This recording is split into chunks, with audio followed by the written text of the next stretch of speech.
Hey guys, welcome back to Chaotic TV. We're bringing you some selected games from IPL5, continuing our coverage, picking up from early December when this tournament was actually played. But I'll introduce the players first, and then we'll jump right into my explanation of what we're doing here. So, in the bottom right on Ohana in Game 1 of Winners Round 1, our first game is between the Red Terran player playing for Team Liquid. He is C. Messed up the camera. And his opponent, the Blue Zerg, in the top right, playing for Team MJ, or MJ Team, actually. He is BboongBboong Prime, even though his ID is like pizza. So, already off to a rough start here, but I'm not going to restart the stream because I wanted to share a few things about these two players' history. BboongBboong, I call him BboongBboong Prime. I just did that just because that's how I think of him in my head. He's actually playing for Azubu now. He left Prime to go join MJ Team in mid-July. They disbanded directly after IPL when a sponsor was pulled. I'm probably sure. Ooh, nice extractor trick. Very nicely timed. Had their sponsor pulled probably because they didn't perform all that well at IPL5, which was in early December. Actually, the 2nd to the 4th, I believe it was. And Liquid C actually retired after IPL5. So this is probably the last couple of games, or some of the last games he's played in the tourney. And now I watched a lot of IPL5, but of course nobody gets to see all of these early brackets type games when IPL is going on. So when you're actually at IPL, you can go to the other room where they have, 50 computers and a bunch of people playing their early games in brackets or just practicing in between matches, and essentially you get to see these players play and their incredibly fast hand movements and stuff like that. But it looks like I'm going to call him Azubu or something like that now. I got to figure out how to call him, but he's doing some early lane pressure against the fast expand of Liquid C, so it looks like C is going to have some issues early up here. He's only got the one Marine. If he doesn't lift his depot in time, he's going to be able to get into the main base, disregarding the fact that there's a command center there. Oh, nice pull on the supply depot, and he's going to be able to get this SCV if the RNG does indeed allow him to, which he does, cancel on the command center, and it looks like BboongBboong has been able to do the pressure that he wanted to do and put an expansion down behind this. Now essentially C is already on the back foot. This is the first game of the tournament and he's freaking out already. He's lost 100 minerals to that cancellation, you can see, and he's lost the SCV, which accounts for the other 50, and the 12 is just from the double extractor canceled by BboongBboong. Now he's going to see that there is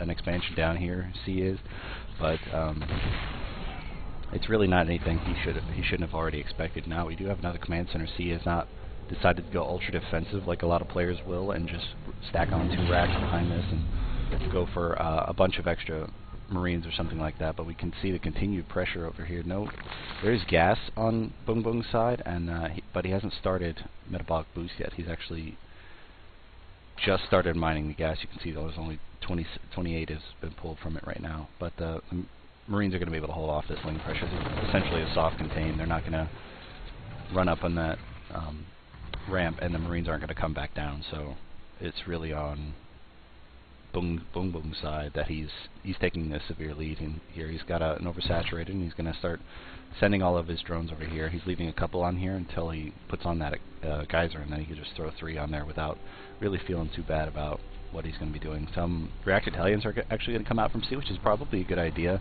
With 2 Queens, though, he's going to need at least 4 Hellions. Otherwise, the Queens are going to be able to take out the Hellions before the Hellions take them out.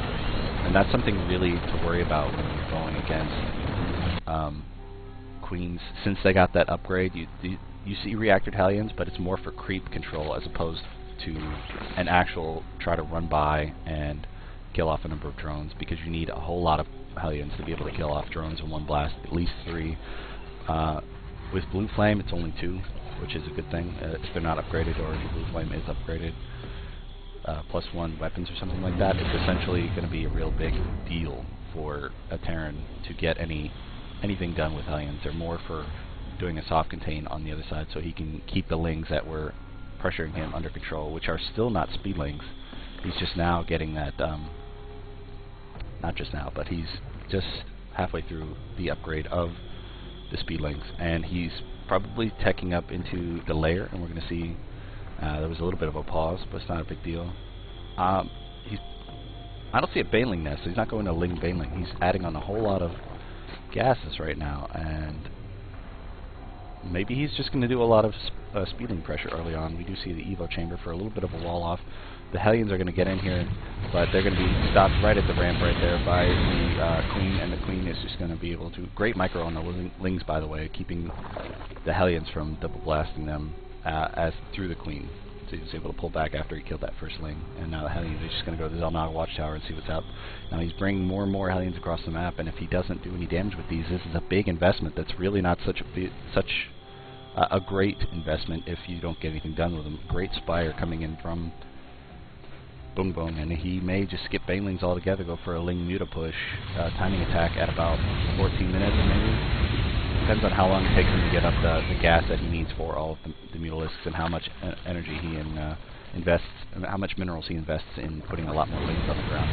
We do see the +1 melee attack coming in, which is going to be a big deal for him. He does need more Lings against the Hellions as opposed to more banelings, because if you add banelings you have to upgrade the speed before they're actually completely useful. Now he's got the layer, so he could upgrade the speed right away, but you still have to wait those extra 2 minutes for the baneling layer to get up, for the baneling nest to get up, and then upgrade that baneling speed. So he's going to have to just keep things going as they are. The mutas that are going to be coming in most likely are going to be great against the Banshee that's on the map, and even that Viking is not going to be able to do anything against the mutas. Now we do see a transition to mech by C, and that's kind of a big deal. He's going a bit greedy style with this extra command center and the 2 factories on top of it. Now he doesn't have the largest army supply. He's got a decent one, but it's all very, very, I want to say, expensive and not so useful units. If he can get this round on him like he's about to do, it looks like BboongBboong is going to be able to take out a number of these Hellions before anything happens. The Banshees are out of energy, and it looks like the Queens are going to be able to clean them up very quickly without any damage being done to this hatchery at all. And now you see how much has been lost for Liquid Sea right now, and it looks like the counterattack by BboongBboong is just going to be able to punch right through C. He's got a little bit of a wall off, but it's not a complete wall off, and there are more Hellions coming out, but the other factories aren't done, and the Hellions that are going to be built for them are going to have to take a while as well. And now the SCVs have been pulled to try to heal that bunk, but it's not going to happen. The bunkers are down. The SCVs are attacking the Zerglings as much as they can, but a lot of damage has been done by BboongBboong, and he just comes in with the mutas to back all of this up. There are no Marines on the map. Going mech against